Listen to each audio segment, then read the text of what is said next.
சீரக சம்பா பொங்கல் பண்ண போகிறேன். ஆழாக்கு அரிசி போட்டிருக்கேன்.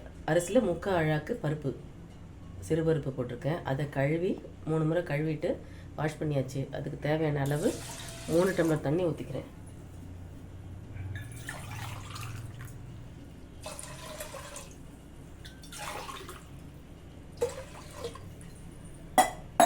அதுக்கு சால்ட் போட்டுப்போம். 1.25 ஸ்பூன் சால்ட் போடுறேன். ஒரு நெய் ஊற்றிடலாம். இல்லை தாளிக்கும் போது எக்ஸ்ட்ரா ஏதாவது ஊற்றி தாளிச்சிக்கலாம்.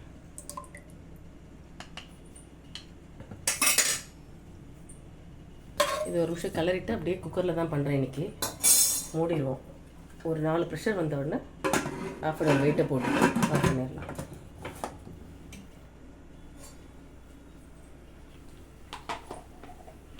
ரீஃபைண்ட் ஆயில் 2 ஸ்பூன் ஊற்றிக்கிறேன் பொங்கல் தாளிக்க.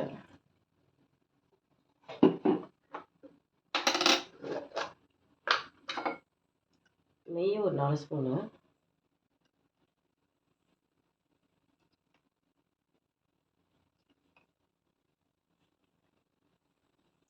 காஞ்சிட்டு 1 ஸ்பூனை வந்து மிளகை தட்டிட்டு அதை போட்டுக்கிறேன்.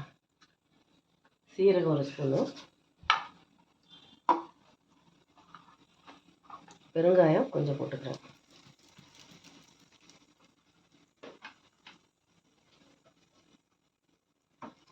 அது கூட முந்திரி, வீட்டில் முந்திரி போடாமல் பொங்கல் சாப்பிட மாட்டாங்க, அதனால் முந்திரியை போட்டுக்கிறேன்.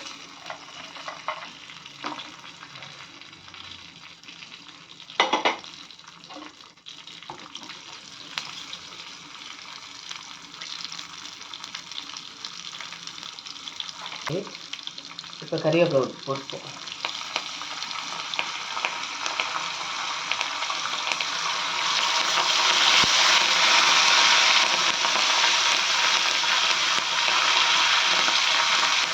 முந்திரியெல்லாம் நல்லா ஃப்ரை ஆகிட்டு இந்த பொங்கலில் ஊற்றிடுவோம்.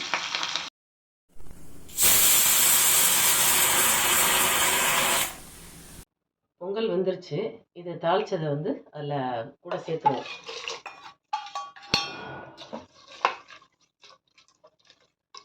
சீரக சம்பா பொங்கல் ரெடி. ரொம்ப நல்லாயிருக்கு. இது வந்து பச்சரிசிலே செய்ய மாட்டேன். வரகு, சாமை, அது மாதிரி ஏதாவது டிஃப்ரெண்ட்டான ரைஸில் போட்டு பண்ணோம். இன்றைக்கி சீரக சம்பாவில் பண்ணியிருக்கேன். இதை பார்த்து ட்ரை பண்ணி பாருங்கள். தேங்க்ஸ் ஃபார் வாட்சிங். லைக் பண்ணுங்கள், ஷேர் பண்ணுங்கள், சப்ஸ்கிரைப் பண்ணுங்கள், கமெண்ட் பண்ணுங்கள்.